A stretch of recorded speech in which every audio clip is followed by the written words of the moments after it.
Hello, superstars. Hey, it's me, Aaron, aka the Iowa Mud Monster, and you're listening to SuperPod Saga.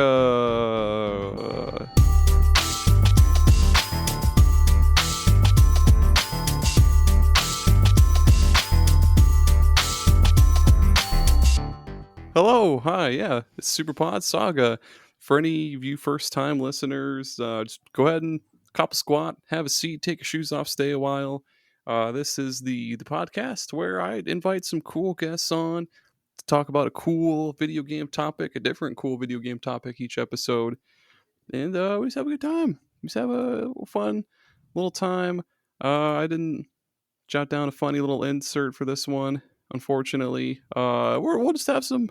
We'll go back to Old Faithful. We'll have some hamburger helper, some Condoleezza rice-a-roni, the San Francisco treat.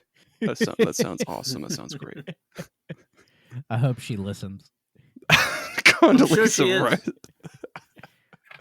Condoleezza's like, man, I need to turn on SuperPod Saga right the fuck now. Oh God. Wait, today I have two fantastic fellas joining me. First off, I've got a brand new face on the show. It's Raphael from the Geeky Dad Podcast and the Geeky Dad After Dark. And I'm sure you have a couple more under your belt, sir. But yeah, how are you? I'm good. I'm glad to be on the show. Hell yeah, man!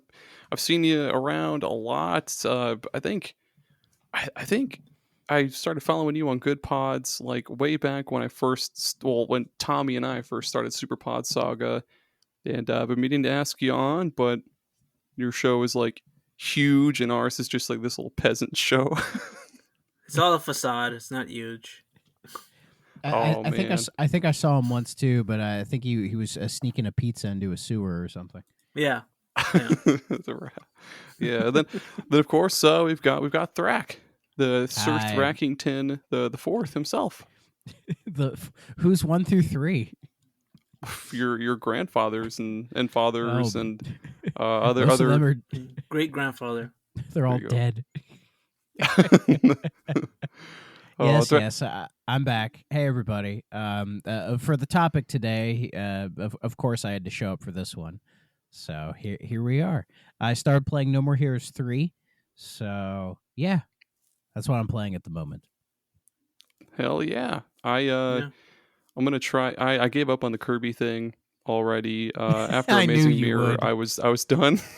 Maybe Dreamland 3, because Dreamland 3 is actually really fucking cool. I do like Dreamland 3, but then I was like, ooh, Breath of Fire sounds really fucking good too. I could go for some Breath of Fire. Oh yes, I love some horrible enemy encounter rates myself. Hey, it's not that bad. It's not that bad. It's not that good either. Okay, you're out of the show.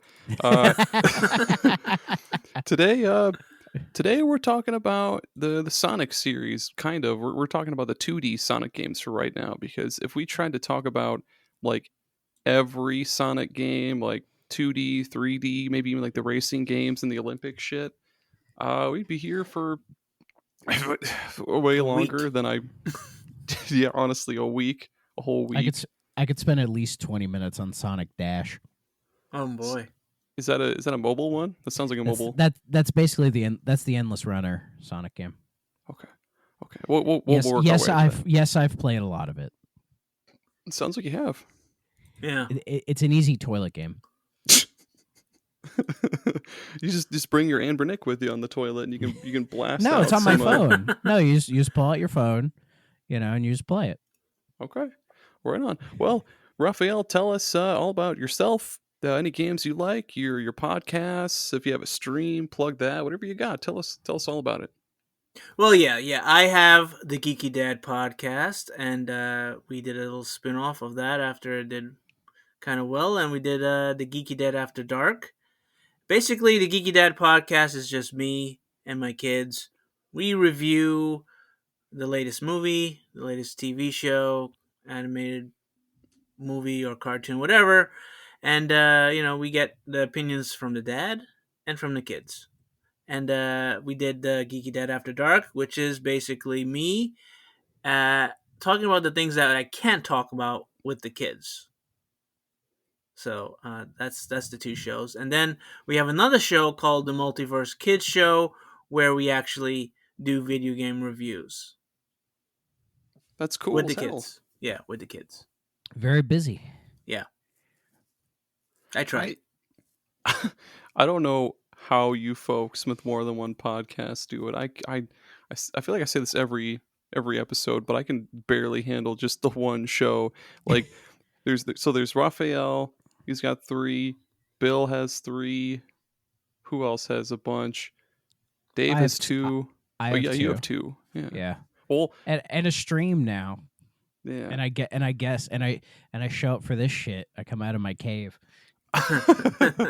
Yeah. Well, to be fair, Aaron, you're doing all of this yourself, and we're just kind of like showing up to shoot the shit. So I probably see why it's a lot for you, you know. And as I've said before, I've offered to help Bill on our show, but he's just like, nah.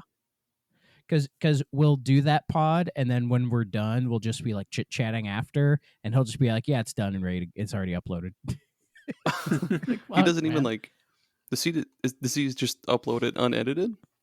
Yeah, he'll slap the intro and outro on it and then just puts it in there. There was one time he had to do an edit, but he usually just leaves it as is. Okay, cool. And yeah, it's been a hot minute since you were on. I think the last time you were on for like a mainline episode was the 360 one. Oh yeah, I was gonna say dumpster fire, but that's not accurate. No, that was good. I think it's just because Nave was there, so Nave made it chaotic. like he does. Yeah. Well, Thrak, yeah, plug all your stuff. I mean, you kind of have already, but yeah, go ahead and plug your stuff a little bit more. Talk about any games you like. Yeah. Yeah, well, it's Thrak, everybody. Hey, buddy. I am the co-host of the 3DO Experience with Bill, where we discuss the history of the 3DO, play the games, all that good stuff. At the time of recording, our next episode is going to be about Gex. We're finally doing Gex. Nice. Oh. I've beaten it. I've beaten it, and I do have some things to say. I won't get into too much detail here, but I will say I did like it. I really liked it. That's cool. So there's that. I am also the co-host of the Frame by Frame Analysis of King Crimson podcast, which is hopefully going to start having a little bit more regularity.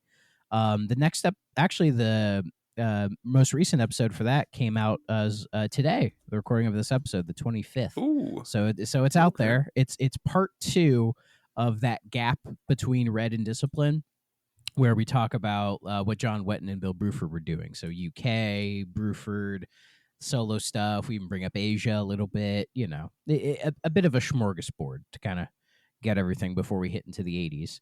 And I'm now streaming on Twitch.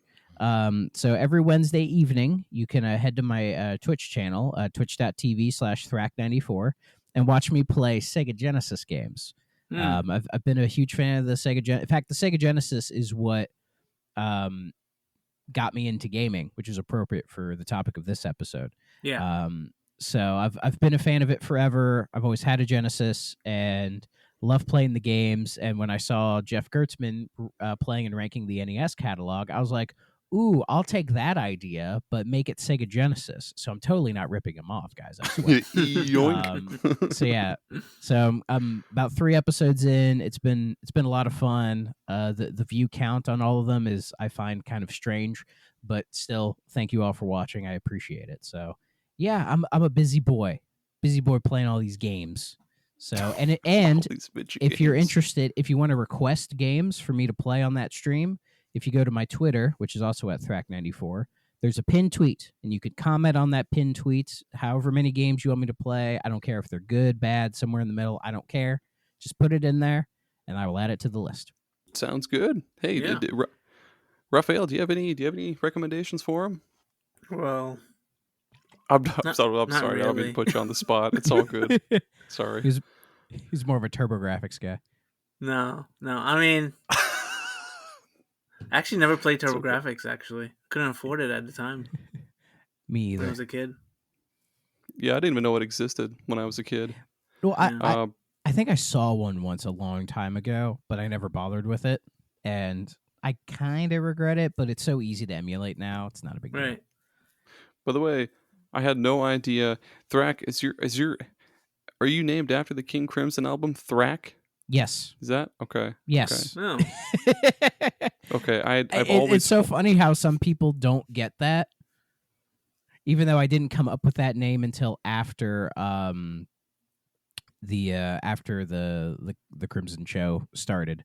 So in some of the early episodes, I say my real first name, but Okay. I won't say it here. That's fine. No, it's okay. I earlier when you were talking about being more regular, I almost made a poop joke, but I won't because we're way too sophisticated here on SuperPod Saga. I refuse. I promise you, those are very regular for me. But SuperPod. Hey, so yeah, today we're talking about. No, I already said it. Yeah, we're talking about the 2D Sonic games. Yeah. I didn't do a Q&A for this one because I mean, what else is there really to say about Sonic? If anybody wants to ream me about not having a Q&A for this episode, just hit me up on Discord. You can just take a free punch to my stomach if you want. I apologize, but yeah, 2D Sonic. Yeah, it's everybody knows Sonic. The Sonic it's the one good is, ones. They're, Yeah, as we all know, those are the good ones. All I actually like the 2D shit. better than the 3D ones. Yeah. Yeah, most people say that. I understand why. As a big Sonic, I'm actually wearing a Sonic shirt right now, so to show my fandom. As somebody who, like, Sonic's always been there. It's always been a series I've played. The 2D games are more consistently strong than the 3D ones. Yeah. And I get it. I get it. Even as somebody who defends the 3D games, because they're not all bad. They're not. And even by that token, not all the 2D ones are bad. Because you have those people who are like, Sonic was never good, and those idiots who I think they just don't get it, like just Sonic never clicked with them, and so they just feed into the meme of it, which I get. Yeah. Sonic is probably one of the easiest memeable characters of all time. But I think I thought he was like he was very revolutionary when he first came out. Yeah. Oh yeah. Oh, he was the one with the attitude. He was the cool mascot. Mario was like the kiddie mascot. Like, oh, that's the kiddie console. Sega Genesis. Ooh, yeah. Like, Sonic had more character. Like he was more of a developed character than Mario because Mario was basically like a drone when he moved around. Sonic had like personality. Yeah. And it's crazy to think that the Genesis was, by the time Sonic 1 came out, the Genesis had been out for quite a few years, and it didn't have an identity yet. Like, there were solid games on the Genesis pre-Sonic, but it still didn't have really its defining characteristic. And then when Sonic came around, that's what it was. And that's why Sega like overtook Nintendo for a while. Like, if I remember when the Super Nintendo first came out, people really didn't want one. Because despite it being a great console with a bunch of great games on it, Sonic was the new hot thing. Yeah. And people wanted to play that over, say, like a Mario World. Yeah. I mean, the main reason I got a Sega to begin with was because of Sonic. It's so weird to think that like Alex Kidd and Rystar were the Sega mascots for a little bit. It was like Rystar was after Sonic. Really? Oh, yeah. Like Rystar was one of the original concepts for Sonic, because the story is they had like Alex Kidd as their de facto mascot, which didn't really work.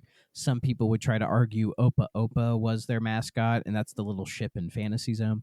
Yeah. And again, not really. And then the company held like a mascot contest where it's like, here, like, create a character to be like our mascot to compete with Mario, basically. And there were please do our job for us. basically. And there was a few different options. Like, there was one that became Dr. Robotnik. That was like a Teddy Roosevelt looking dude in like pajamas. That became Robotnik. Does look like Teddy Roosevelt. He does.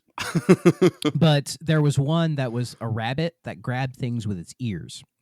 Okay. And that character is what evolved into Rystar, because Rystar is like the weird star thing that grabs things, That's okay. He doesn't just grab them, he tickles them. He stretchy arms and tickles them. Yeah, he stretchy arms and then just forces his body into them so they just fly around the screen. It's awesome. Rystar's sounds like a pedophile. Kinda. Yeah, in star form. Yeah, Rystar's a cool ass game. But that was adapted in, I think, like 95. So Sonic became the character off of, I forget the guy's name who originally drew him, but I think he also worked on Superstars recently. But his original name was Mr. Needlemouse. Wow. Good thing they changed that name. Oh, yeah. Could you imagine, like, Mario versus Needlemouse? Gross, dude. Yeah, the guy who designed Sonic, his name was Naoto Oshima. That's right. Thank you. Yeah. Fuck, man. The first Sonic game is on basically everything. Mobile phones. It's on like every fucking virtual console for like every Nintendo, or for virtual console for every Nintendo console. It's on. They've done like a million of the Genesis compilations for different consoles and stuff. It's if you haven't played it, I'd be very surprised. And it has an infamous Game Boy Advance port. Yeah, infamous. Is it bad? It's terrible. It came out. It came out the same day as Sonic 06. Yeah, it's now I think referred to as Sonic Genesis, and it is a horrible Game Boy Advance conversion of that game. Like, the music is bad. The gameplay is super slow. It is one of the worst port jobs I've ever seen. Yeah, slow should never go with Sonic. Yeah. Sonic the Hedgehog Genesis is what it's referred to as. And like to this day, nobody really knows who made it. The only credits in the game are like the original game's credits. And people have dug to find out who did this remaster, but there's no confirmation of it. But there is one bright spot out of this GBA port, and that is a guy by the name of Stealth went ahead and took the ROM and then hacked it to make it work on the GBA. Like, he fixed it and made it work. He just did Green Hill Zone, but he like proved that you could actually port this game to the GBA and have it be more faithful. And this man named Stealth became noted for many years later being one of the main guys who worked on Sonic Mania. Now, that's cool. I don't know if I'm imagining this, but was there ever a code in the first Sonic game to get Supersonic from the beginning? No, because Supersonic was not in the original Sonic game. Okay. Because I saw some kind of... that might have been maybe put in later, could have been like a ROM hack or something, but the original Sonic the Hedgehog does not have Supersonic. In fact, it doesn't even have 7 Chaos Emeralds. It only has 6. And the only thing it changes when you beat the game is how many flowers you get at the end screen. Mm-hmm. So the second one had Supersonic? Yes. And that's when they added the 7th Chaos Emerald, and then you could be Supersonic. Yes. Yeah. And Tails. Oh, yeah. Now who's your favorite sidekick? Oh, that's tough. Oh, you had to ask that. Oh, man.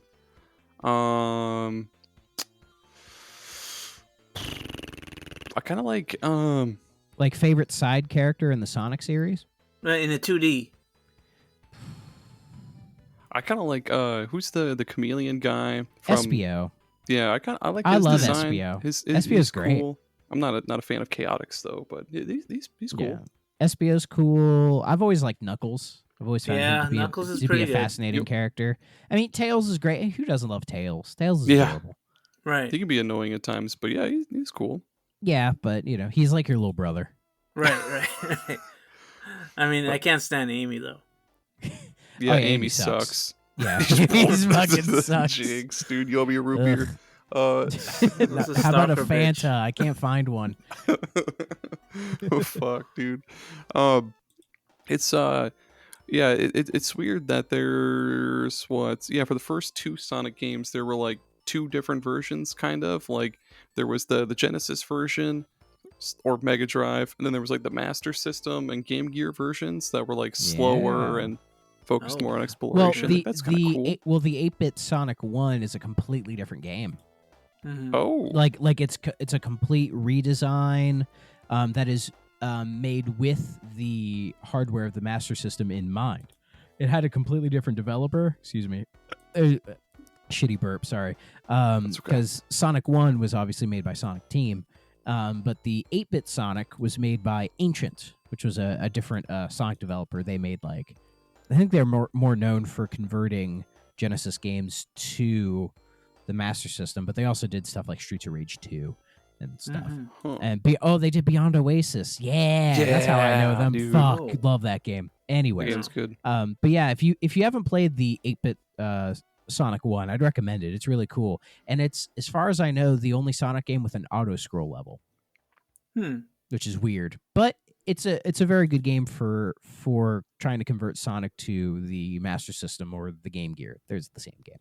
Is there much more to be said about the first Sonic? Like, do you want to keep talking about that, or it's a very good game. I don't think it's the best of the Genesis games. I just think its level pacing isn't the best. And you can tell that despite the game being touted as being very fast and having a lot of speed, which it does, at its core, it's just another 2D platformer of that era. Like, it's closer to, say, like the Mario games than the later Sonic games are. You know, Yeah. which isn't a bad thing, but well, I always thought it was better than some of the Mario games, though. I can see that. But with Sonic 1, it's like you play Green Hill, and Green Hill's so amazing, right? Fantastic. Yeah. And then you go into Marble Zone, and Marble Zone completely kills any momentum that you have because it's very slow and plodding and all that. And I know a lot of people who have struggled to get past Marble because of that. The But water you level was the one that I didn't Labyrinth, yeah, Labyrinth Zone sucks. the chemical like, zone always fucks me up too. When you do that But- part where it fills up with that blue liquid, I fucking Oh, hate that yeah. part. Yeah. Where's the one with the Vegas place? Oh, the casino levels. That's Sonic 2. Okay, If you're thinking yeah. of Casino Night. I love those. But in Sonic 1, like Spring Yard Zone is great. Starlight Zone's fantastic. Oh, yeah, yes. and Starlight even, Zone. Yeah. Yeah, everyone loves Starlight Zone. And Scrap Brain's just kind of Mhm. you know? It's not great. The special stages in Sonic 1 aren't the best, but you know, it's a fine game. It's not a bad game at all. But and I could see at the time it's different enough to stand out from everything, especially when probably the most contemporary Mario game at that point was probably Mario 3. Right. I think so. Yeah. I think so. Yeah, because I think this came out before the Super Nintendo came out. What I 'Cause originally Super Nintendo liked, was 91. Yeah. What I originally liked about that first Sonic game was it was the first time I saw like the little character actually had emotion when he got hit. Oh yeah. Or Yeah, that's yeah. true. if he didn't move, he started getting angry with you. Oh yeah, where he taps the foot. Yeah, Yeah. That's like iconic. I think the most you ever got with Mario in, like, say, Super Mario World was like when you get hit once. You know, he just like does that, and then Mario just looks like distraught. But yeah, like Sonic, he has like the cool idle animations. Mhm. When you get hit, Yeah. he's like, oh no, and then Mario had no like emotion. He was like a zombie. Yeah. Sonic's got attitude, man. He's hip with the kids. Yeah, Sonic 1 is still, like, even if it's not the best Sonic game, it's still really fucking solid. Like, it's still fun to play and come back And to. when you start going around those curls, it's really like gets really fun. Yeah, yeah. dude. I love those little. It has those real. It has some like bright moments where you're like, "Fuck yeah, Sonic, baby!" But it is filled with other moments that are just kind of eh. But I think like when you get like almost 99 coins, and then you lose all of it right away. Yeah, dude. Yeah, it has its issues, but it's still a solid game. But if we move into say Sonic 2 is head and shoulders Oh yeah, above Sonic that's my 1. favorite one. Yeah, it's not my favorite, but it is up there. Yeah. Sonic 2 is a fantastic game. I mean, it's the first game I played for my Genesis stream, just because it made sense to start with a big one, you know? That game I was always playing as Tails. Oh, were you always the second player? Yeah, for some reason. Yeah, Tails controls kind of meh in that, at least for me. I think like Sonic 3, Tails feels more like a true second player, but yeah, Sonic 2. What a great game. Is that the one with Metal Sonic? Yes. Oh yeah. It introduces Super Sonic. It introduces Metal Sonic. You have the seven Chaos Emeralds. They get the level pacing a lot better because in Sonic 1, there was 3 acts for every zone. Here, there's just 2 acts, and then the end of the second act is the boss, except for Metropolis Zone, which fucking sucks. Oh, those cool special stages too, like when you're in like the half half pipe. pipe. Yep. Dude. Oh yeah. The beginning of the overused half pipe. Like there's so many Sonic games that just use the half pipe as the special stage, which is it's perfectly fine. I get why, but I remember as a kid I couldn't get past I think it was the third one. the third one is when they had the giant circle of bombs coming at you, and the stage kept moving around, so you couldn't really like guess when it was going to show up. Like that always messed with me as a kid. And basically for me, Sonic 1 from Emerald Hill to Oil Ocean is like perfect. And then at Metropolis Zone is where it's like cracks really start to show. So I think Metropolis Zone's level design is just not really that good. And it goes for 3 acts for no reason. And just some really horrible enemy placement and those horrible like grasshopper things that throw the metal claws at you and home in on you. Really annoying. Yeah, like just the game ends kind of weak, which is such a shame because it starts out so strong, and really just carries that momentum through most of the game. But I think the game is so good it makes up for those kind of iffier later stages because you can figure them out once you play the game enough. Mm-hmm. So, and yeah, this game is notable for being because Sonic 1 was made in Japan with Sonic Team, right? And then during this game, there was sort of tension between like Sega and like the dev team. And so like half of the dev team went to America and formed the Sega Technical Institute. And they're the ones who made Sonic 2, whilst the Japanese group, the Japanese team that stayed behind, worked on what would become Sonic CD. Oh, I didn't know that. That's cool. Really? Yeah, because did you had the original creator, Oshima? Is there Oshino? Yeah, Naoto Oshima.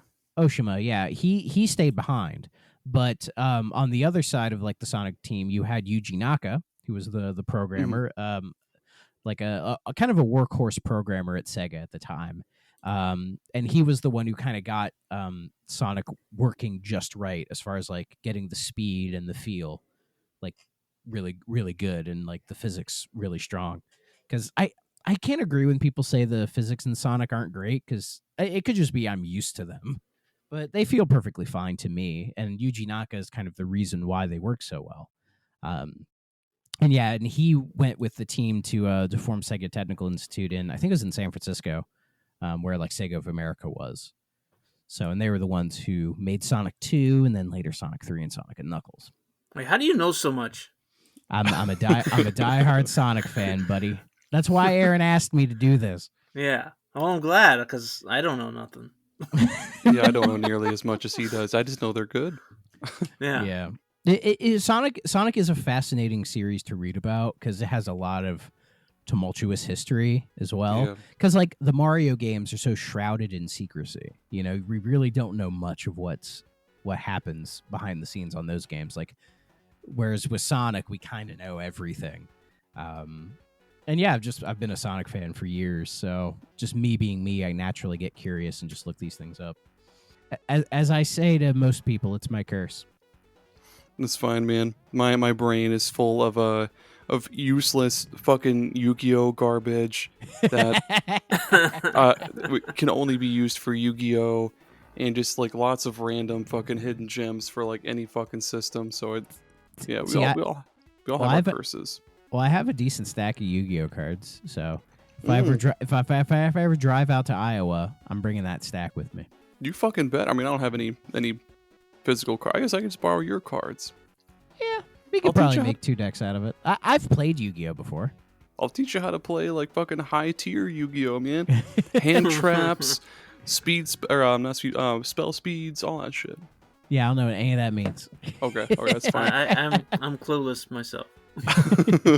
None of this weeb bullshit. We gotta talk about Sonic. Game. Fuck Yu-Gi-Oh! We're talking Sonic. Oh yeah, love me some Sonic too. Yeah, it is cool. It's got a burp real fast. Did you guys hear that burp? No. Okay, cool. I muted my mic and then burped, and I saw it on the waveform thing. So, okay, cool. Just be me. Leave them in. Should. Yeah. Makes it more real. That's true. Makes it more human. Yeah. Motherfucker. More human than human. Oh god. Yeah. Real people players won't know if you're AI. I mean, Tommy was AI. I was gonna say, I don't have Tommy on the show anymore. Yeah. Everybody swore up and down Tommy was like an AI or a robot or some shit. Yeah, but then I saw a picture of him holding like an ultrasound of his new child, and I'm like, man, these deep fakes are getting crazy. Oh, Sonic 2 was awesome though. Fuck, Yeah. I need. I love throwing stupid transitions into dumb fucking conversations. Speaking of giving birth, Sega gave birth to Sonic 2. And the Lord said on the third day, let there be Sonic 2 with sweet fucking bonus stages, and then bam, Sonic 2, and then yeah.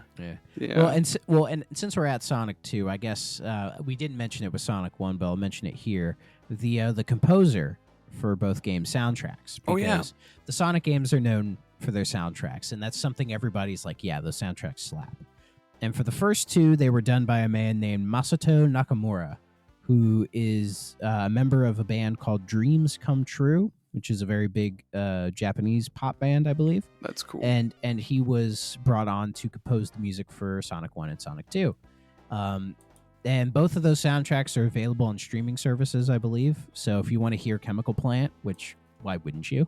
You can just pop it in your playlist, and there you go. And I love those. I love those two soundtracks, 2 bits. Like I know them so well. That's one thing that Sonic has always had over, I guess, even like Mario. No matter how bad a Sonic game can be, it's got a rip-roaring ass soundtrack. Like Sonic 06, like, sure, it's a mess, but the soundtrack is fucking good. It's pretty good, yeah. Yeah, and I think the standard was set with these first 2 games from Mr. Nakamura, like really, really knocking it out of the park. Yeah, one of these days, I don't think I've ever beaten a 2D Sonic game. What? I don't think. Really? Yeah, I'll get far. Not even the first one? I don't think so. I tend to get like far into it, and especially like back in the day when I played them on Genesis, I'd get far into them, and then either I'd be playing it like at a cousin's house or an uncle's house, and I'd have to go home, and then I'd be like, well, fuck, I guess fuck me, and then here I am, 32 or 33 years old. I don't remember. I still haven't beaten a Sonic game, but maybe April is 2D Sonic month for me. That is an annoying thing about the Genesis Sonic games. Well, at least for the first 2, there's no way to save your data. Or even like passwords or something. Yeah, there is a stage select code for both games, but right. Yeah. But unless you had knowledge of that, you wouldn't know. So, but thankfully with like Sonic 3, they added in the save feature, which was very helpful. And then we get to Sonic 3. Or do you want to talk about CD first? Oh, fuck. Sorry. I always forget Sonic CD came first. Yes. Sonic CD. I still haven't played that one. Yeah, that was the one being made by the Japanese team that stayed behind. And that was essentially their Sonic 2, quote unquote. Mm-hmm. And it explains why, say, the sprite they use of Sonic is the Sonic 1 sprite, and why it's kind of different from the I guess the mainline Genesis Sonic games. It's still a Sonic game at the end of the day, but they take advantage of the CD-based technology by having like these big levels. Like they're probably too big, to be honest. And you have like all the different time travel stuff. You have like the FMV opening and closing, which are actually really cool. And you have the CD bass or the CD audio. So you have like Sonic Boom, that opening bit, and then you have the different soundtracks, like the Japanese one, which is like a rave dance club type soundtrack. Damn, they're so fucking good, dude. Oh, it slaps. And then you have the North American one, which feels more like 90s MIDI music. You know what I mean? It has that vibe to it. It's still very good. Yeah, it's still very good. Both are good in their own right. And yeah, that's great, but like the sprite is cool. It's a very colorful game, but the levels are just too maze-like and cryptic for me. Okay. It just feels like they're like, oh, we can make these levels twice as big. We're just gonna fucking do it, man. Oh, and then they do it, and it's like, oh, these aren't as fun. And then you have all the time traveling mechanic of the past and the future, and it makes the game a little too ambitious. Huh. Yeah. But it still plays check like this one out. Oh yeah, it's still a 2D Sonic game during the Genesis era, so it's not a bad game, but it can be a little rough. And they've released it on quite a bit now too. Like it's on what is the new one? It's Sonic Origins. Origins. Oh, Yeah. is it on there? I know they did a collection one time. Yeah, let me find it again.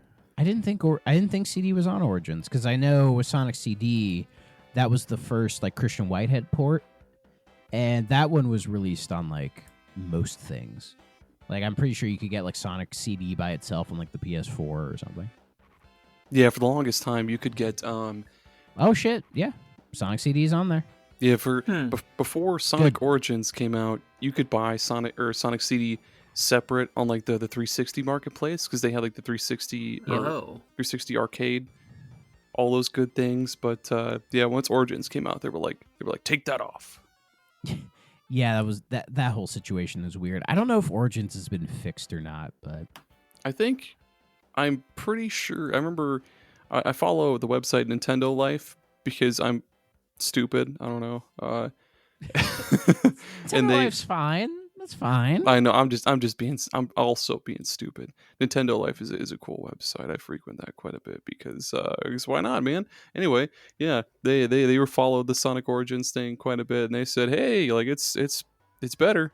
It's playable now. It's better. So yeah, I mean, if you're gonna play like the first 4 Sonic games, counting Sega or Sonic CD as one of those first 4. Isn't that the pattern with the last couple of Sonic games too? Like they keep on saying, "Oh, it's better now." Yeah, dude, yeah. Like yeah, they release in like rough states, and then they're like, "Oh shit, we have to go fix it." I don't know why they keep doing that. It's just an issue with gaming these days, man. For better or for worse.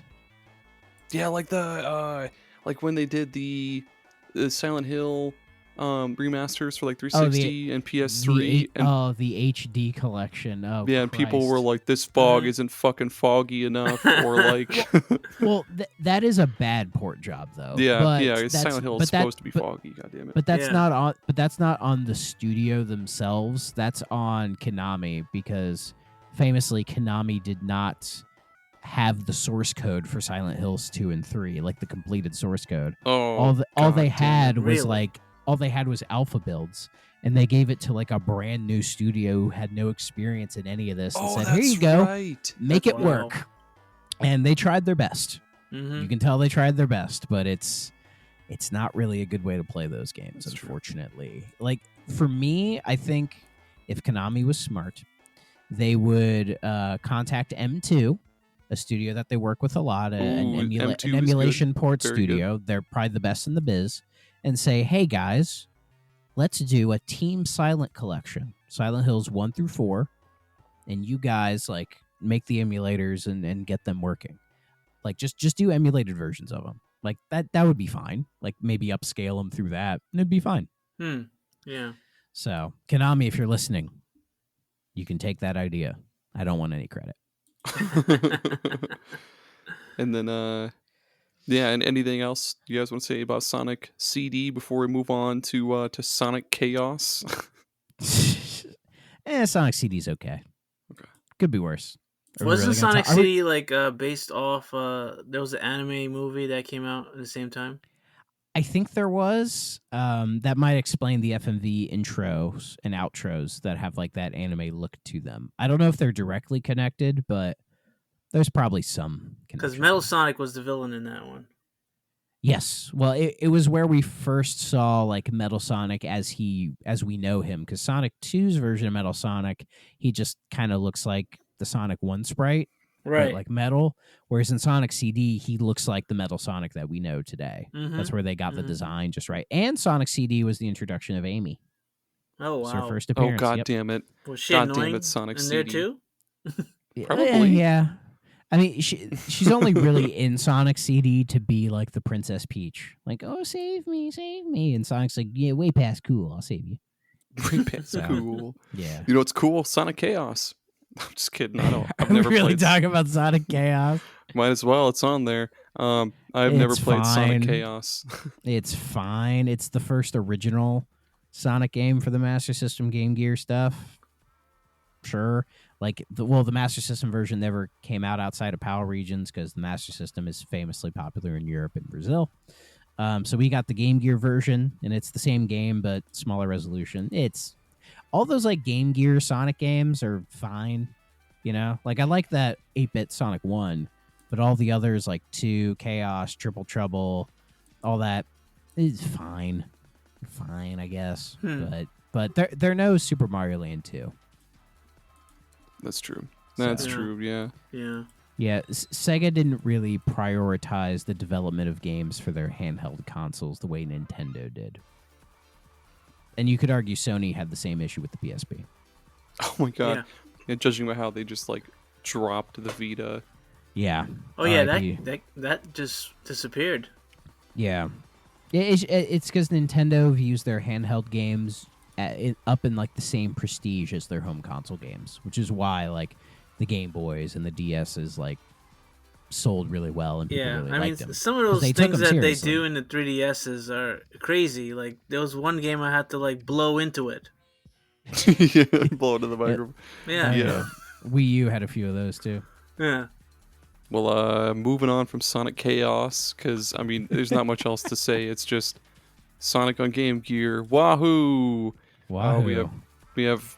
We'll kind of include it in one. Sonic 3 and Sonic and Knuckles. Yeah, it's essentially part 1 and part 2. Okay. These two. Like Sonic 3 took a long time for its era. Like as far as development I never finished Sonic 3. Did it end in a cliffhanger or something? It kind of does. Like the ending of Sonic 3, spoilers, is you're fighting Robotnik, right? And then you like when he's like the Death Egg is launching, but you sort of like jump onto it and you fight Robotnik, and he has like this weird spiked hat thing in his like normal robot that he rides in and like giant arms. And so you beat him, and then your little platform flies off the Death Egg, and then you watch the Death Egg crash into like a volcano or something, right? And it has the vibe of like, oh, we did it, but don't know, because Sonic and Knuckles starts out with that same scene, like the Death Egg crashing into the volcano. So it's like, oh, there's more to this. Okay. Because yeah, Sonic 3 is a much, if you include Sonic and Knuckles together, it's like one big game. Yeah. Basically. And that was the original idea, was to have Sonic 3 be this like big sprawling epic adventure. And like the development was taking a while. And the game was going to be too big for a cartridge. Citing Wikipedia. Thank you, Wikipedia. Yeah, the second chair of the pod. Yep. So they had to split the game into 2 halves. So they finished the first half and released it in early 94, like February of 94, I believe, Sonic Day or whatever. And then the second half, Sonic and Knuckles, released in October of 94. So, and to show my... Technically Sonic 4. Kinda, but it's 3 part 2, because it's the same story. Right. It's just the second half of it. And with Sonic and Knuckles is where they did that weird lock-on cart thing. Where yeah, dude, the tower power. Yeah, it has this weird like lock-on cartridge thing. So when you put it in the Genesis, it had a little flap, and you'd flip the flap, and there'd be another cartridge slot, and you could put in, say, Sonic 3 and do Sonic 3 and Knuckles, so you could have the whole game in one go. You could also put Sonic 2 in there, and so you could play Sonic 2 as Knuckles, which was obviously the new character for this. Yeah. They were going to do that with Sonic 1, but they were having like some color palette issues. So they instead made it like this weird like level generation for Blue Sphere, which is the bonus game in Sonic 3 and Knuckles. And funnily enough, you can put other cartridges into the lock-on for Sonic and Knuckles and get random Blue Sphere levels out of it. Like you can put like Comic Zone or Shining Force 2 in there and get like some weird levels. Yeah. It's all Blue Sphere stuff, but that was a little neat thing they threw at you for that. Yeah. But yeah, Sonic 3 and Knuckles, it's my favorite game of all time, actually, when you put them together. Because when you put them together, it feels like a complete experience. Mm-hmm. Like Sonic 3 feels a little too short by itself, you know? And then you play Sonic and Knuckles, and it feels a little too short for what it is. But when you put them together, it all makes perfect sense and kind of tells this really good narrative about like Sonic meeting Knuckles, and then you learn about sort of Knuckles' story and how he's like, the last of his kind, and the Echidnas are the ones who are protecting the Chaos Emeralds. And he gets tricked by Dr. Robotnik, because Robotnik convinces Knuckles that Sonic's trying to steal them.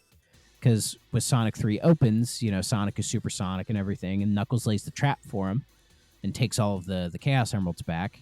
And then near the end of the game, when you get to, I think it's Sky Sanctuary in Knuckles, is when Knuckles realizes that Robotnik's been fleecing him the whole time, and Sonic is actually his friend.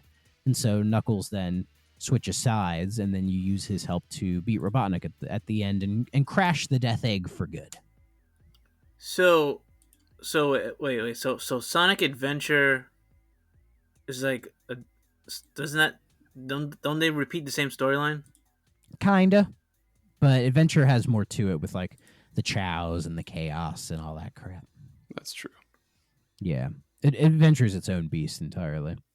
Okay. But yeah, but I love Sonic 3 and Knuckles to death. It's to me, it's where they found the right balance of like the speed and the platforming and a little bit of the exploration stuff. Mm-hmm. It finds a really nice balance. I love all the zones in 3 and Knuckles. I think they're all fantastic. There's not a dud. Blue Sphere is the best of the special stages by a long shot. The music is also fantastic, and there's a weird history with the Sonic 3 music that Michael Jackson. Yeah, but we don't need to go into it. the short of it is, they brought in Michael Jackson to do the soundtrack for it. He was a big Sonic fan, and through a combination of him not liking the Genesis sound chip and the first round of child abuse allegations, they decided to mutually part ways. Though some of his music does remain in the game, and that's one of the reasons why Sonic 3 and Knuckles don't get ported that much these days. But the version that's why I haven't played that one. Yeah, but the version that's on the Sonic Origins collection, there's a couple of zones that have different music that was composed by Howard Drawson, who was like an in-house Sega Sound Team guy. And those were on the PC release of Sonic 3 and Knuckles in like the mid-90s. What the fuck? A PC release? Jesus. Yeah, and then they converted those tunes to like 16-bit. So that's how they completely got rid of the Michael Jackson connection. Huh. And in fact, when you do this 3 and Knuckles combo cart, all of the sound effects, like say, like the invincibility, getting an extra life, they're all the Sonic and Knuckles variants, which says to me that the Michael Jackson team probably worked on those for Sonic 3. But Sonic and Knuckles was all Howard Drawson. So, yeah, that's the short part. Yeah. Yeah, there's a lot there. Yeah, Sonic 3 had a very interesting history. It wanted to be like they were going to try to make it like a 3D game, but that didn't really work out. So they just went back to 2D and all that stuff. But to me, it ended up being, like, as I said, my favorite game of all time. It's my favorite Sonic game. It's the one I love to go back to and play the most. I even have the soundtrack on my phone, and I'll just listen to it at work if I just need something to listen to. You know, Hydrosity Acts 1 and 2, slap. Oh my God, so good. Absolutely. After that came Sonic Triple Trouble, which was it's fine. Yeah, sequel to Sonic Chaos. Introduced Knack the Weasel, who's on the cover, so that's cool. No, he's Fang the Sniper. Get it right. It says. Did he ever appear anytime again? Well, he was initially Knack the Weasel, but he became Fang the Sniper. He's a Jerboa? What the fuck? Something like that, yeah. Yeah, but he's purple, he's got the hat, he has a gun. Yeah. I remember the first time I saw him was in Sonic the Fighters, that weird arcade fighting game. There was a fighting game. Yeah, and then he's also in Sonic Mania. He has a little cameo in there, which is cool. Oh, yeah, that's right, yep. Yeah, in the desert stage. Cool stuff. Oh, yeah. Speaking of new characters, then we get to the 32X with Knuckles Chaotix. That introduced the whole Chaotix motherfucker in line. We have Vector the Crocodile, SBO the Chameleon, Charmy B, and Mighty the Armadillo. I haven't played a lot of Knuckles. They added way too many characters. Wait, was Mighty in this one? Apparently, yeah. Oh shit, he is. I didn't think he was. Yeah, maybe you unlock him later. I don't remember him. Mighty can do in there. wall jumps. So was it Knuckles can glide and climb walls? Yeah. Mighty can wall jump. SBO can run along walls and ceilings. Yeah. And Charmy is basically Tails. Yeah. Knuckles Chaotix is a weird game. Yeah, like, it's got that weird like rubber band move that you do with characters. Yeah, and, like that was originally, I think the game was going to be called Sonic Crackers. Oh. A weird title for a game where it was going to be like Sonic and Knuckles, or Sonic and Tails had like the rings that were like attached, and you would use them in the like a rubber band kind of motion. There's a prototype of it out there on the internet, and I've played it. It's whatever. Wasn't there a Sonic game where you can create your own character? Yes. Oh yeah, it's one of the newer ones, I think. Sonic Forces. Yeah. Okay. You owe me another root beer. Jinx. Jesus. So yeah, Knuckles Chaotix. Yeah, I think. I think they moved it to the 32X because they're like, oh, we need to put like a Sonic game on here. Yeah, we need to sell this. We need to sell this. We need to try to sell this. Yeah, crappy thing. And Knuckles Chaotix is one of like 2 or 3 games that are worth playing on the 32X. And people aren't the biggest fans of this game. I totally get it. I've never beaten it. Yeah. It has kind of that Sonic CD problem where the levels are too mazy and it's like too confusing to navigate. Like the rubber band concept is interesting, but I feel the game doesn't really do much with that idea. Yeah. They're just like, oh, here's this thing to make it different. When I would have preferred if they had just done a game where it's like, oh, you're Knuckles, and the game is more based around Knuckles' abilities. You know, like that would have been cool. Yeah. Right. Or even if they wanted to make a game based around like SBO and Vector and their sort of, or just swapping between them or something. Yeah. Like swapping between like Knuckles and SBO and all them. Yeah. Wasn't there plans for like a Robotnik spinoff? I think there was, but I don't think it ever happened. That'd be fucking insane. That would be weird as hell. And yeah. So yeah, Knuckles Chaotix is perfectly fine. It has a great soundtrack, like a fantastic soundtrack, because the 32X, well, it still uses all the Sonic like games have good soundtracks. Well, Yeah. while the 32X still uses like the Genesis sound chip, you can get like some more kind of like clean samples, particularly in the drums. So like the drum sounds on Knuckles Chaotix are very like almost like have a cleaner mid 90s kind of like sample quality to them. Like listen to the song, I think it's the first the first act, the first zones tune. I think it's called like Door into Summer or whatever. Like that song is fucking awesome. Like it still has that Genesis quality to it, but you can tell there's more processing power in the sound department. It's a little weird that like any other Sonic soundtrack you can get on like Spotify and YouTube Music and shit.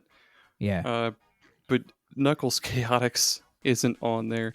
I mean, which is lame. Yeah, like I want to hear it. I mean, I guess I could just fucking look it up on copyright YouTube. issues going on.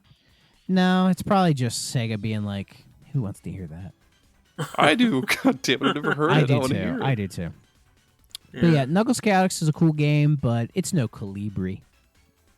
Cool. The hummingbird shmup, dude. Oh my god. That's like the best game on the 32X. It is cool. That's a cool game. If any of you listeners want to listen to a good fucking episode about the 32X and the shit show that was the 32X, friend of the show, Press B to Cancel, they have a whole episode all about the 32X, and it's hilarious. Fucking talking about I gotta listen to that. Dude, it's so fucking funny. The 32X is just such a piece of shit.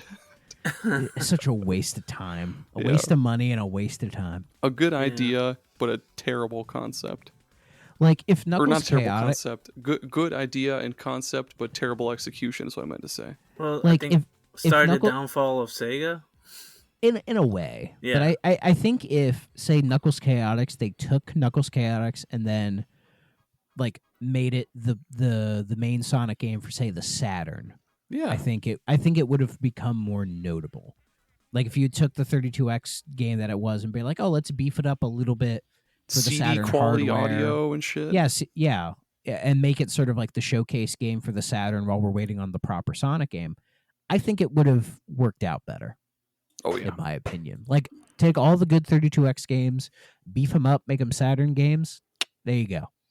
You can now sell the Saturn when you release it out of the blue like 5 months early for no reason. Yeah. Dumbasses. Speaking of out of the blue, the next one is Sonic Blast for the Game Gear with like the wonkiest looking 3D render of Sonic on the cover art. Oh yeah. It's a Sonic game, all right. Once again, it's fine. Yeah, I think I played that once and did not like it at all. Oh yeah, I think it's like Origins Plus added a bunch of like the Sonic Game Gear games, so you can play them on there if you really want to. Oh, cool. Though it does have Tails Adventure, which is a neat. That game. is a good one. Yeah, that's Tails Adventure game. Is like a little Metroidvania. Like it's with Tails. Oh, I never played that. What is that? It's on the Game Gear. It's like like a little Metroidvania game where you're Tails and you like throw bombs at ducks. It's kind of cool.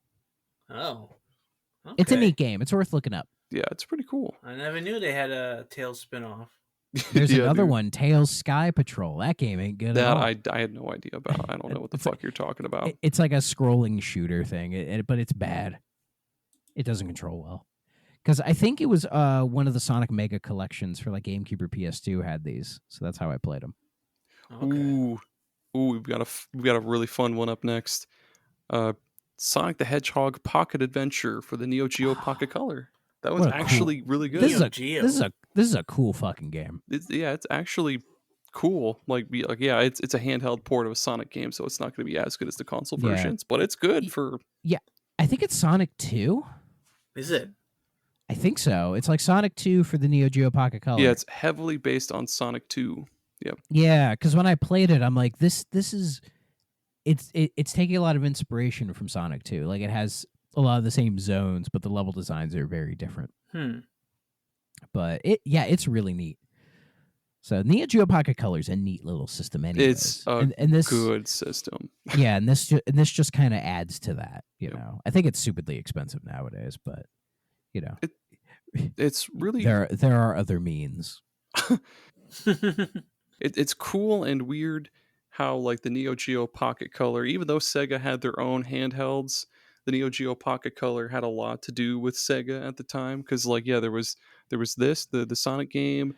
You could connect your NGPC, we'll say, to shorten it up, NGPC to your Dreamcast for some games like Marvel vs. Capcom 2 SNK vs. Capcom and a few other games, and you can get some cool extra shit.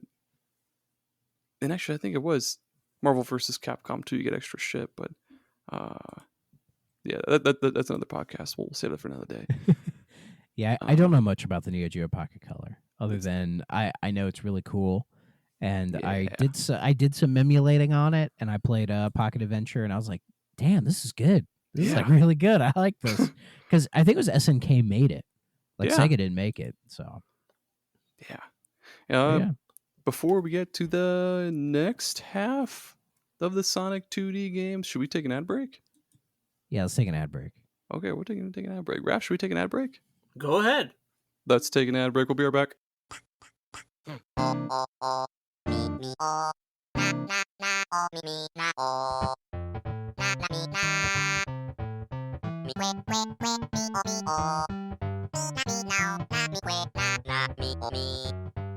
This episode was brought to you today by our wonderful, generous, dazzling patrons: A Novel Console, Jared Schrader, Jameson Empire, Adam Phineas, Trey, Adam Revival and Extinction Podcast, Jeff Miners, Jenny E, Kevin Demo, and Thrak.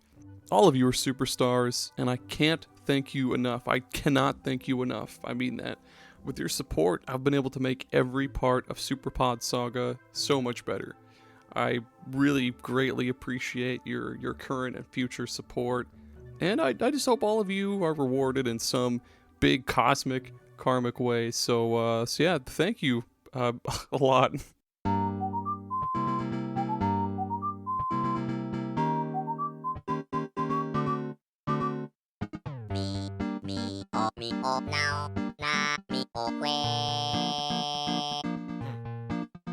If you're a fan of coffee and you're looking for something different, I think we've got just the thing for you. That's Bones Coffee. Bones Coffee is not your usual coffee company. Of course, it's all sugar-free, gluten-free, all that stuff, because it's just coffee, nothing added to it. But they roast each batch of coffee beans to your order. And they've got just a bazillion different flavors to choose from. They've got your usual French vanilla, salted caramel, they've got Irish cream, of course they've got decaf, single origin coffees like Kenya, Guatemala, stuff like that, even what they call high voltage, which is extra strength, extra caffeine. But they have all sorts of other awesome kind of out of the box flavors. They've got ones like cotton candy, maple bacon, and even mint chocolate chip ice cream. And they're always coming up with new crossover flavors, like they've done a bunch for Nightmare Before Christmas, Indiana Jones, even Spider-Man, of all things. And they're also coming up with new seasonal flavors all the time. If this sounds right up your alley, feel free to use the link in our episode description and use coupon code SuperPodSaga at checkout to get 20% off your order. That's SuperPodSaga at checkout to get 20% off your order.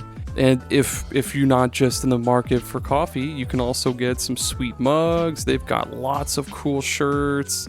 They've got all sorts of different brewing equipment like French presses, stuff like that. Just head on over to bonescoffee.com, or again, use the link in our episode description and get 20% off. Get yourself a new interesting flavor and spice up your morning routine with Bones Coffee. I really hope you enjoy. I'm a really big fan of it, and I hope you find one that really hooks you. Thank you so much for listening. Have a good one.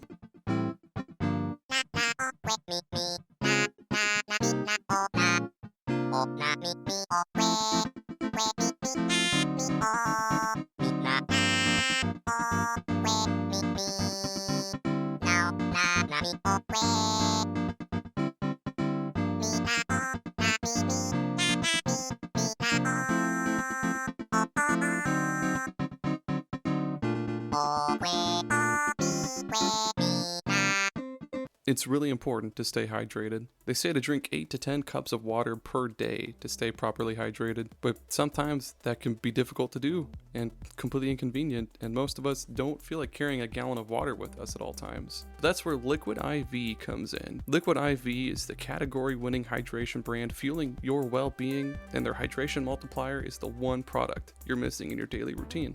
In just one stick, you get 5 essential vitamins and 2 times faster hydration than water alone.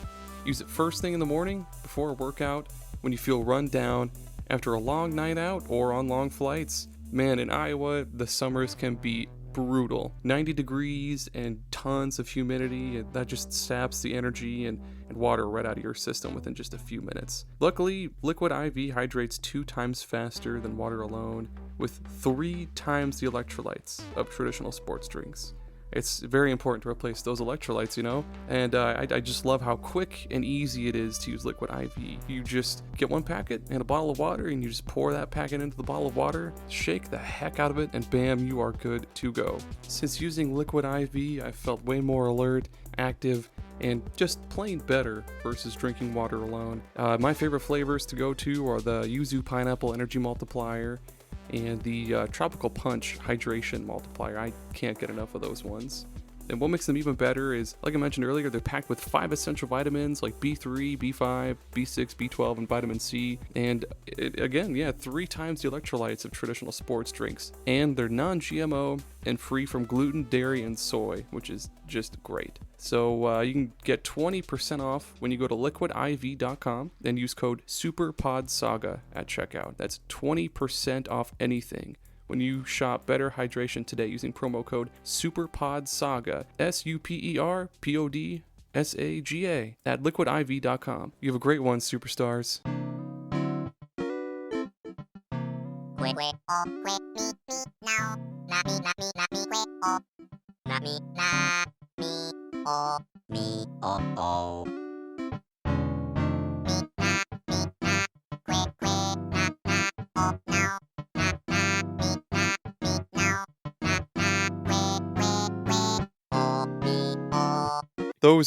Those wizards, those madmen at Betty Crocker, they've come up with the next best thing in budget home meals. You know hamburger helper, you know tuna helper, you know chicken helper.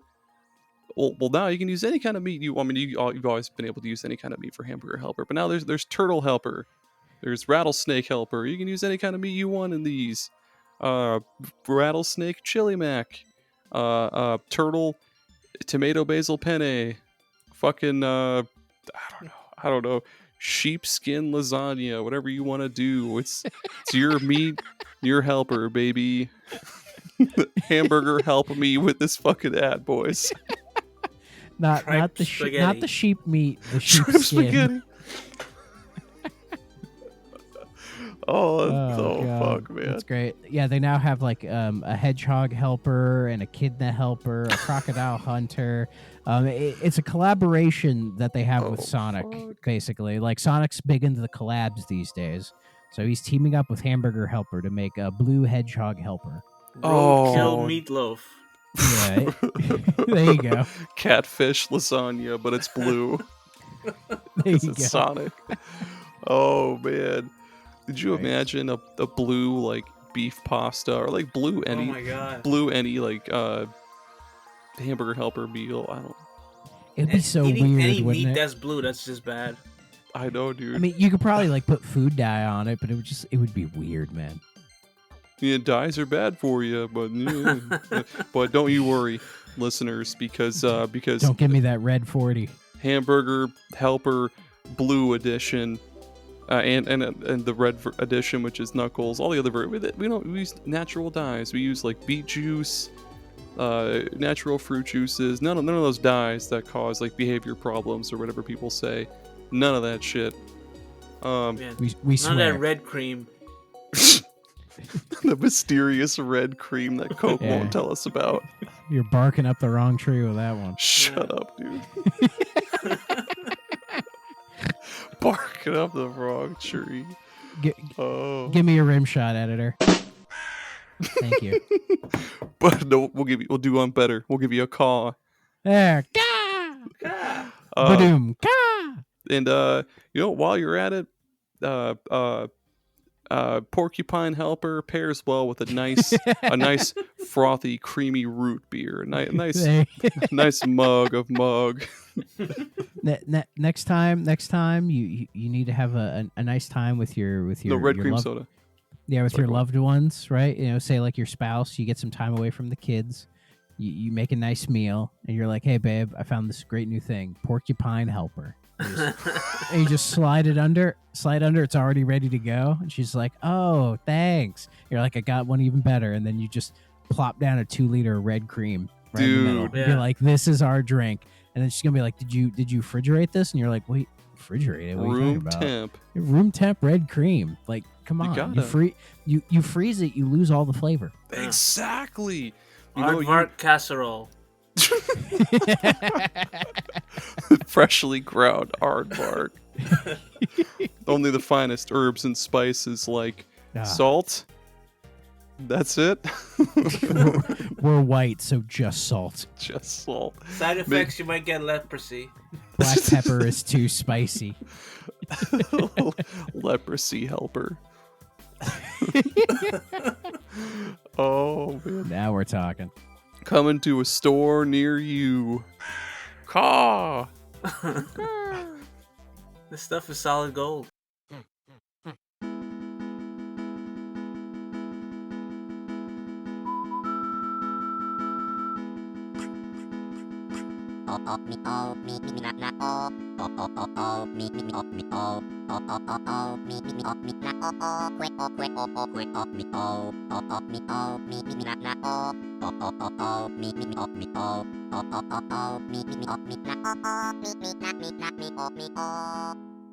It is.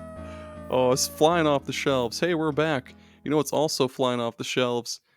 Sonic Advance. Yeah, let's fucking go. Is this the one? This one I like. No, I think I'm thinking of the second one. There was one where you control like a robot guy and you can make his moves or something or choose which moves he has. I'm not sure. Wasn't that Sonic Adventure? No. Yeah, because Sonic Advance is just a 2D Sonic game on the Game Boy Advance. Like, there's not a lot of frills to it. Hold on, sir. I'm gonna look it up. Sonic Advance Robot. What is his name? Where is this guy? I know this is a thing. I'm not making this up. Emerald. Emerald is his name. Emerald? Who the fuck is Emerald? Oh, Sonic Battle. That's what I'm thinking of. Oh, the fighting game. That weird fighting game that they made that's like part of the advanced lore.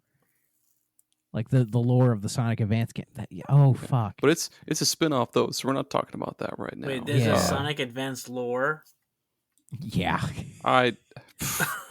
Stop, Thrak. There is not. Don't. Don't. Anyways. So, Sonic Advance. Sonic Advance. Funnily enough, even though it's called Sonic Advance, it also got a version on the famous Nokia N-Gage called Sonic N. Oh. And it's the exact same game, but you play it in portrait mode. Basically. So enough of the N-Gage. All right, Sonic Advance on the Game Boy Advance. This game is awesome. It's fantastic. It does a really good job of being a spiritual successor to the Genesis games. It does. But bringing in that modern kind of Sonic identity to it. You know, you have like the redesigns that they did for Adventure in there, and trying to add more of that sort of modern feeling of like the level design and the speed and everything. But Advance 1 to me is very similar to Sonic 1, and it feels like its emphasis is more on just like being a really solid platformer. And I think it does a really, really good job with that. What was it? Dimps were brought in to do this one, the infamous Dimps. But they did a good job. I mean, this was before their reputation was ruined, but they did a fantastic job with this one. So give them credit for that. They knocked out this one really well. Yeah. Fuck, I guess I haven't played these ones. They look awesome, but like, all right, I'm gonna download them right now. Oh yeah, they're great. I have all three of them on the official carts for all three. I'm gonna emulate them. Don't tell my parents. There was an R-Type. Don't tell Daddy. Advance? Don't tell Daddy Nintendo. There was? Yeah, of course there was. Yeah, of course. Okay. I don't have it yet. I've been meaning to. Okay. I'm downloading this right now. Sonic Advance 2. That's the best one. That's the best one. That's the one I had as a kid. When I got my GBA, that was the Sonic game I was given, probably because it was the one they could find. And Sonic Advance 2, I fucking love Sonic Advance 2. It's one of my favorite Sonic games in the entire series. This Holy one, shit, okay. Its focus is on speed, and this game can get crazy fast. Really? Seriously. And this is pre-boost era. Like, this is like, the boost was introduced, cool. I think, in Sonic Unleashed. So, like, for this one, just there's like a ring in the corner, like where your ring counter is, and it spins.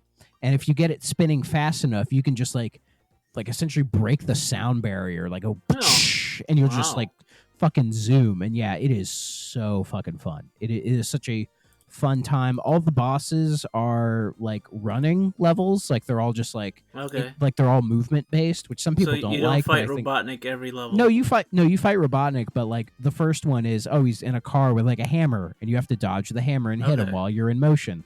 There's one in the snow level where he's like flying in the air, and he has these like platforms that are constantly shifting if you could land on them or not, and you have to like jump on and hit them, and there's like missiles dropping on you the whole time. That one kind of sucks, but you know, it's fine. They're all kind of the same thing. They're all like in motion, so you have that kind of momentum in there.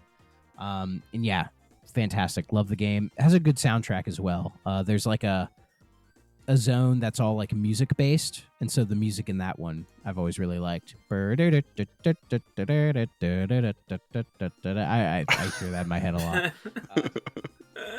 But yeah, fantastic game. For some reason, the Advanced Trilogy, I believe in North America, was published by THQ, not Sega, which is weird. Oh, that is weird. Strange. It's very weird, but I really like Sonic Advance 2. Sega trying to whore out their mascot. I think so, yeah. The advanced games do have some issues especially with like bottomless pits, and like occasional like level design that intentionally throws you in the wrong direction. And getting the Chaos Emeralds in these games fucking suck. Like they're just terrible. It's really hard. Yes. Like in it, like Advanced 2 is the worst one. So basically every level has these like star rings or whatever, and you have to get 7 of them. Wow. And if you don't get all 7, then you don't get a chance. And it doesn't save when you get them. So you have to get them all in one go. So you have to follow a very specific path to get them. Yeah. It's awful. All 3 Advanced games, I've never bothered getting the Chaos Emeralds because they're such a pain in the ass. I don't care. Don't care. So, yeah, Advanced 2 is phenomenal. If you're gonna play one of the Advanced games, make it Advanced 2. Advanced 1 is really good, but 2's better. Then we get to 3, and actually this one I think I do remember because this one you get to play as Cream actually, because I think this was the first game that they had Cream. Cream debuted in Advanced 2. Oh, okay. Maybe it was Advanced 2 that I played. I know. It's come back to me now that I played that. Does Cream have a special ability? Well, she's a rabbit, so she can fly. Not as good as Tails, but she also has a Chow that you can essentially press the attack button, because every character has like an attack that I never used except for her, because she'll summon a Chow to just auto just eviscerate everything on screen. So she makes boss battles nothing. Was this Chow introduced before Adventure? No, it's just her Chow that she has, like her like little friend. The Chow's named Cheese.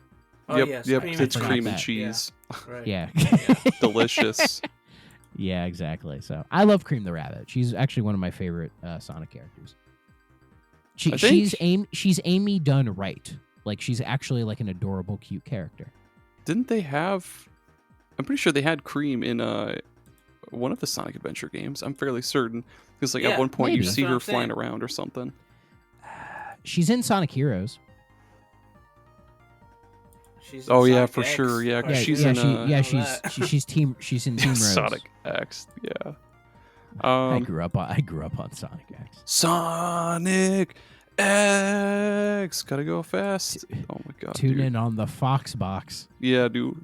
Yeah. Yeah. What's inside the Fox box? Fuck. No, we're not getting the fucking Fox box. We gotta stop now. Ultimate Sonic Rush. Muscle. Sonic. Well, I will say Sonic fighting Foodons. Oh yeah, good shit. I will say Sonic Advance 3 is like the one I don't care for, because this one has more of an emphasis on exploration and mazy level design. And if you've noticed, I don't care for overly mazy level design in Sonic games. Like I don't mind multiple paths, but when I have to like stop and like figure out what the hell I'm doing, that's the worst part, especially for Sonic. Exactly. Anytime you slow down, that's when it gets bad. And Advance 3 has a lot of that, and it's and just like the enemy placement is just really annoying. And it has like hub worlds, which is like, why the fuck do you need a hub world for a Sonic game? Like a 2D one nonetheless. Like its only real interesting thing is that you can you can be like Sonic, Tails, Knuckles, Amy, Cream, or whatever, but you can blend them. So you can be like, oh, for this level, I'm going to be Tails and Knuckles, and they'll have like a special ability that you can use for traversal or whatever, which is cool. Cool. It's neat, but it's not really enough to help it, in my opinion. So this is the one I didn't care for. And yeah, a lot of people do like Advance 3, but for me, this ain't it. But yeah, Sonic Rush. Sonic Rush is awesome. I could safely say that.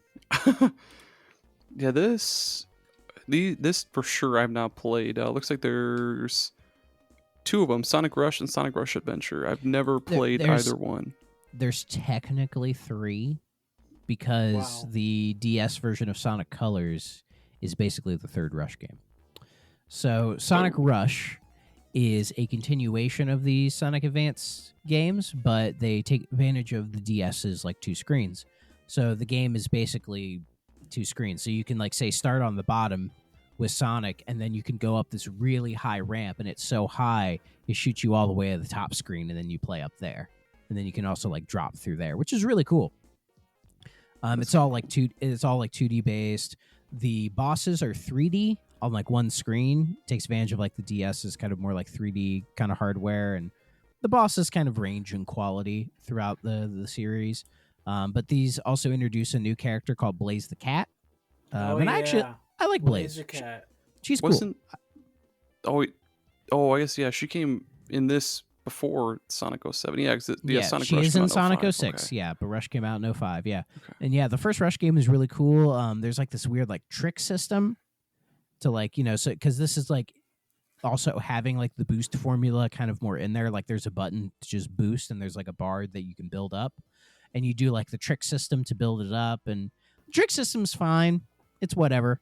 I would just prefer killing enemies to build up the boost. Yeah. But the first Rush is really solid. It feels closer to like Advance 1 and 2 and that kind of quality.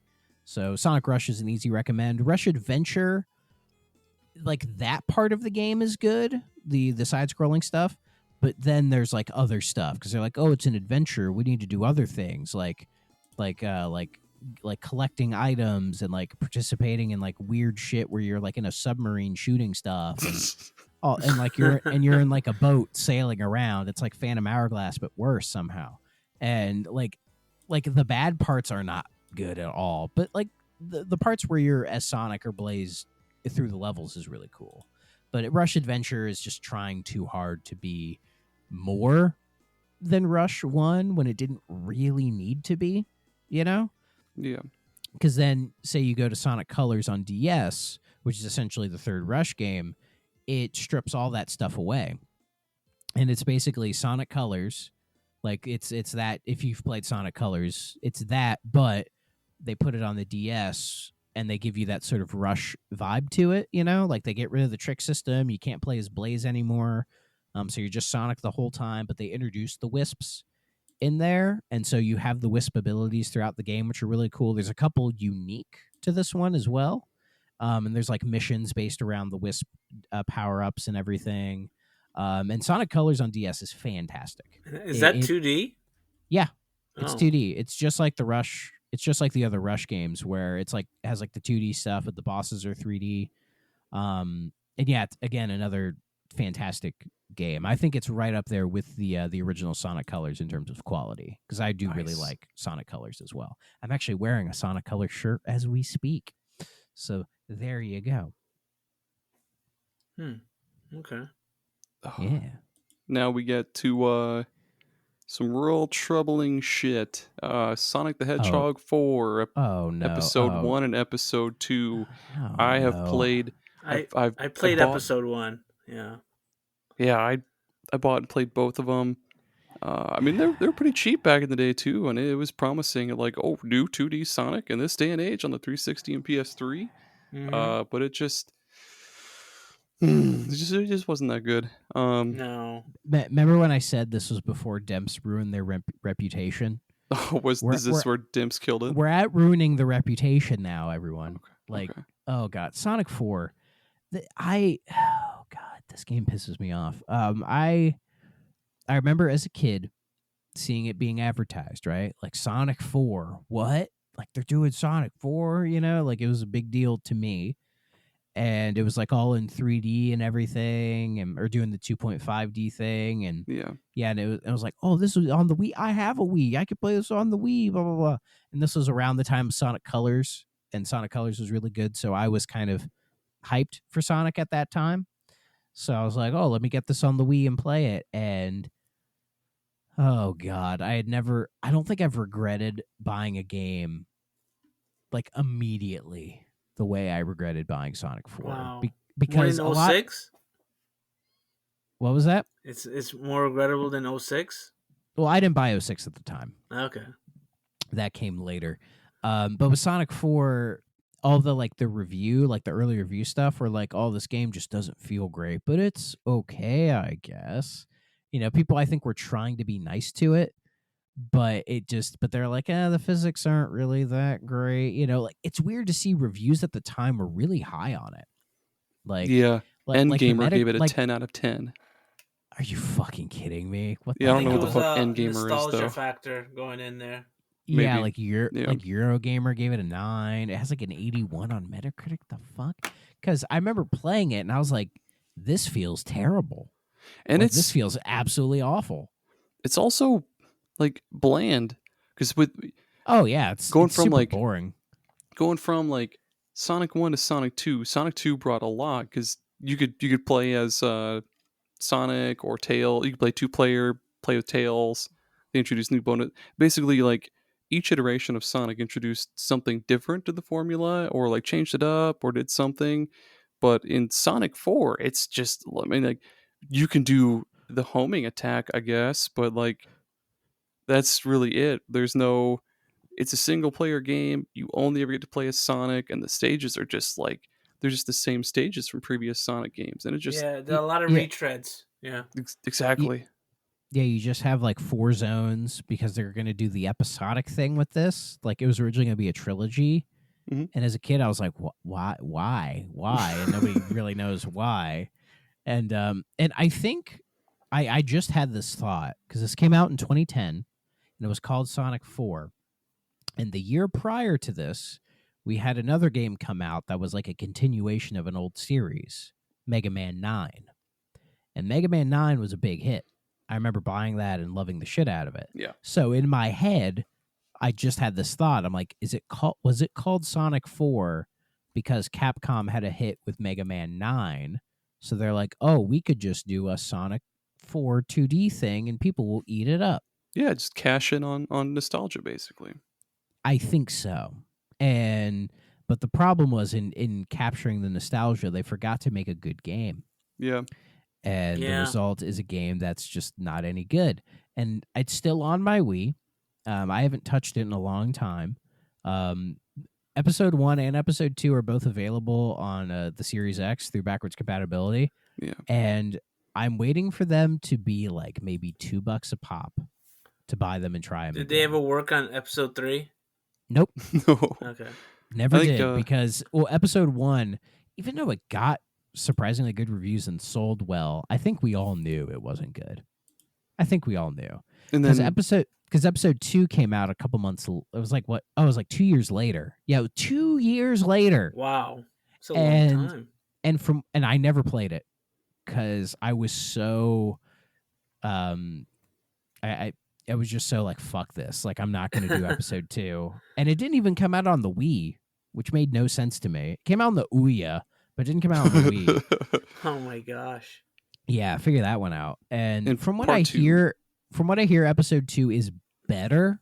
Like, they add Tails, they fix some of the physics issues, and it's a bit more playable from what I've heard. They got pretty mixed reviews, though. Actually, yeah. Well, because I think by that point, people were like, "Yeah, we kind of screwed up on the first one." So they were kind of like bringing it back around and being like, "Yeah, this isn't that great." But eventually, I will play both of these back to back.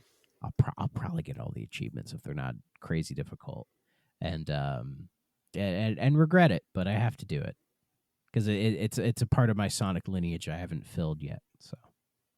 I'll do it one of these days. But terrible games, absolutely terrible. Don't ever play them. The if I remember correctly, in Sonic Sonic 4 Episode 2, you could. This one did bring Tails back, but yes, it was almost like I can't think of a game that does the kind of the same thing. But like you basically would tag between like Donkey Kong Country almost. You tag between Sonic and Tails. If you're playing single player though, because you could play co-op, but pretty much like any time it would be like, so you'd be Sonic zooming through a level doing what Sonic does, and then you have to come to a dead fucking stop and to either switch to Tails and have him like fly you over something or take you somewhere with his slow fucking flying, or your second player would just do the same fucking thing, pick you up, fly you somewhere. And that just kind of sucks, man. Like, carry the momentum of like, Sonic flying, and then there's Sonic just blazing through a level, and then Tails comes in, maybe grabs you and just fucking throws you or something. Yeah, it just sucks when they make you when developers make you come to a full fucking stop. And you should never stop in a Sonic game. Exactly. You're supposed to go fast, god damn it. Gotta go fast. It's all about pacing, I think. Like, you can have slower moments in Sonic games and make it work, but it has to feel like it's earned. You know what I mean? Yeah, like at least it has to work. like at the end of a level, or like at the beginning of a boss fight, or when you get to like a bonus stage, but not like right in the middle of a level, you know. Exactly. Uh, and now we're getting to some weird territory. I've never played these before. There's Sonic Boom Shattered Crystal and Sonic Boom Fire and Ice. I've never the played 3DS those. ones. I've never Yeah. played these either. Yeah, I know about the Wii U Rise of Lyric. They've also That piece of trash. they've also had a Sonic Boom TV. Or I guess no, the TV show came first, and then these Yes. games are based off the show. Yes, and all I know is the Rise of Lyric was done by a team called Big Red Button. I don't think they exist anymore. I hated that Sonic Boom TV show. Yeah, I never watched it's it. so dumb. They made the characters look more like, they give more like human like proportions as opposed to their Yeah. normal animal. Sonic wears a damn bandana. Yeah, dude. It's Knuckles looks fucking jacked. Like he's like Terry Crews, Yeah. but if he was Hell he was yeah. Knuckles, dude, it's so weird. Hell yeah! I mean, that makes sense, right? Sure. Yeah, dude. I don't know. Yeah, I've never seen it. The 3DS games, I've heard they're better than the Wii U ones, but not by a huge amount. They were done by Sanzaru Games, which, if you don't know, they're known for. Let's see what they're known for. The fourth Sly Cooper game, Thieves in Time. They did that really good Sly Cooper collection for PS3. They did the God of War collection for the Vita. Oh, VR Sports Challenge for. I don't know. I'm just Yeah, being well stupid. now they make VR games like Asgard's Wrath 1 and 2. So, but their true gem is Mystery Case Files: The Malgrave Incident for the Wii. I don't know what that is. Is that good? Or are you just goofing? It's just like some like bullshit like Flash puzzle game type thing. Okay. Yeah. So like Sony saw that they did that and they're like, yeah, these guys can handle Sly Cooper. But I mean, hey, if you ever find that if you don't have that PS3 collection of Sly 1 through 3 and you want to play them, it's pretty good. It's good. It's a good version of them. Right on. Yeah. Sanzaru Games. Wow. Okay. Yeah, their logo is like a monkey. Next is, oh fuck yeah, Sonic Mania. I put a lot of time into this fucking game. Yeah. Sonic Mania. That's the latest one, right? No, not Sonic anymore. Superstars came out. Oh after yes, that but- came out yeah. recently, Yeah. right? Yeah. Yeah, Sonic Mania. I remember when this was announced. Yeah, it was fucking huge. Woo. Like when they announced this, I should have jumped up out of my chair and went like, yeah, but I sat there and was just like normal straight faced stare, and I was like, I just did like a little head bob, eyes open. I was like, fuck yeah, okay. What inside were you freaking out? Inside, I was like fuck yeah, I was freaking out. Well, Like, because when I saw Sonic Mania, to me it's like that's what Sonic 4 should have been. Yes. Yes. Yeah, and because Sonic 4 was already taken, they couldn't call it Sonic 4, so they had to call it Sonic Mania. And yeah, Sonic Mania is, I guess the best way to describe it is it's a celebration of Sonic. Yeah. Because essentially, this must have been when Sega learned about all the weird Sonic fan game community stuff that's been going on forever. Yeah. They're like, who are these weird fuckers, right? And then they get in touch with some of them, like Taxman and Stealth, and they're like, oh, you guys make like legitimate games, and like they had Taxman. I think it was port 1, 2, and CD to mobile phones, like remake them in this like retro engine and everything. And those versions are fucking fantastic. They're in widescreen, 60 frames. Like they even fixed little issues the old games had, and his version of Sonic 2 adds Hidden Palace Zone back in, which is really cool. And there's such good ports and remakes of those that Sega essentially handed them the keys to make a new Sonic game. New in quotes. And it was done at the same time as Sonic Forces, which was the one where you create your own Sonic character, which is a whole another thing. And they both were being advertised around the same time. And Sonic Forces was originally teased as like a generation sequel kind of thing. So it was like, oh shit, Sonic's kind of entering a new, like a good phase. You know, it seems like things are going really well. And Forces is kind of meh, but I can get more in detail on the 3D episode. Yeah. But Sonic Mania, it's a very good game. It is fantastic. It's one of the best games in the series by a long shot. I've played it a bunch. Love it. But it's the only issue I have with it, or some of the issues I have with it, are I think it's a little too member-berry. You know, it's a little too like, oh, there's this stuff from the other games, blah, blah, blah, blah. And I hate when people use this game as like, oh, this is why Sonic hasn't been good in forever or whatever. You know what I mean? Right. Like people use this game as a reason to shit on all the older Sonic games that they've never played. They just assume they're bad because they saw some dude on YouTube say it was bad. You know, which I think it's unfair to criticize Mania for that. But it's just something about Mania that just irks me just a little bit, just a little bit. But outside of that, it's a fantastic game. I bought it day one. Yep. I've played it a bunch. It's fantastic. I've considered rebuying it on my Xbox because I don't have it on there. Okay. I would. It's on sale a lot. Yeah. I probably will. It's great. And it just looks so good. Like it's like if the Genesis, or I guess if the fucking 32X was in very high definition, because it just looks so fucking good, man. It looks so if anything, good. If anything, it's the Saturn. It's like if the Saturn got a proper Sonic game, because I think that's what they were going for, was somewhere between Sega Genesis and Sega Saturn graphic style. Like it's closer to like a Knuckles Chaotix. Oh yeah, because it has that like kind of look to it. Mm-hmm. And they've added quite a bit to the game. Like they've added more characters to it as time went on. Like they added what are the other motherfuckers? I already forget. They brought back Mighty Armadillo. Yeah.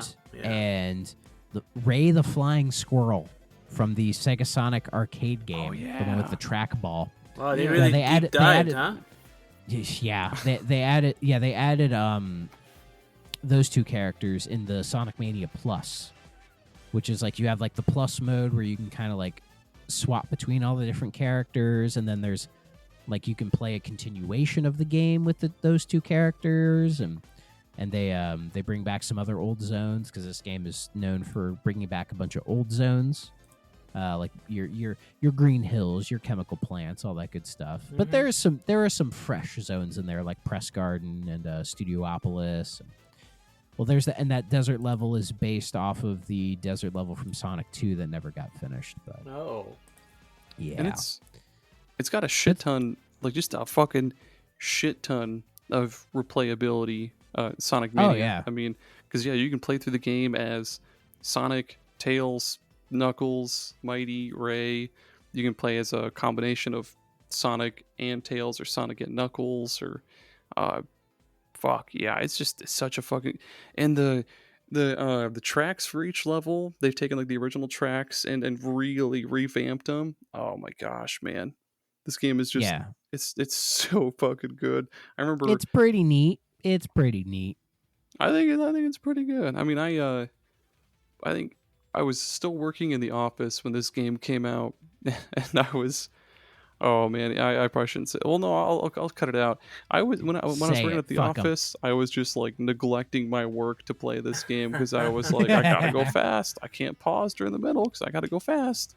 But yeah, I get it, man. I get it. It was that game as well when I got it. When I was at work, I'm like, all I can think about is going back and playing it, because I was just so hooked into it. I wanted to play this game, but I was so burnt out on Sonic at the time. I didn't. I was scared to get it. No. Have you played it now? I didn't play it yet, but okay. With you guys talking about it, I do want to check it out now. Basically, I will say, despite my personal issues with Sonic Mania, if I was recommending somebody get into the series these days, I would say play Sonic Mania. Like, that's your entry point. Okay. That's the best entry point, because it is probably as close as you can get to like getting all of the great things about Sonic in one game. It's the closest thing you can get. And it was all fans who made it. Like, Sonic Team didn't do it. It was the fans who understood what made Sonic great and were like, this is how you do it. You know, like, the physics are perfect. Like, the game looks great. It has a fantastic soundtrack. Despite it recycling a lot of old stuff, it does it in a way that people really enjoy. And yeah, it's still a fun experience. Fuck, I want to play Sonic Mania now. Goddamn. Yeah, dude. And apparently it's coming to Netflix games in 2024. So what the hell is Netflix games? So if you have Netflix on your phone and you're signed in and you have a subscription, you can download games published by Netflix on like mobile phones. So like there's Into the Breach, Little Inferno. There's another good one I can't think of off the top of my head. Shovel Knight Pocket Dungeon, which fucking Shovel Knight Pocket Dungeon is really good if you love puzzle games. I would recommend that. But why would I play those on my phone? Because sure, you could play them on your Xbox, but it's on your phone. Why would you play fucking Sonic Endless Runner or whatever when you could play Sonic Advance? I think on there the is a Pooper? Sonic Netflix game there too.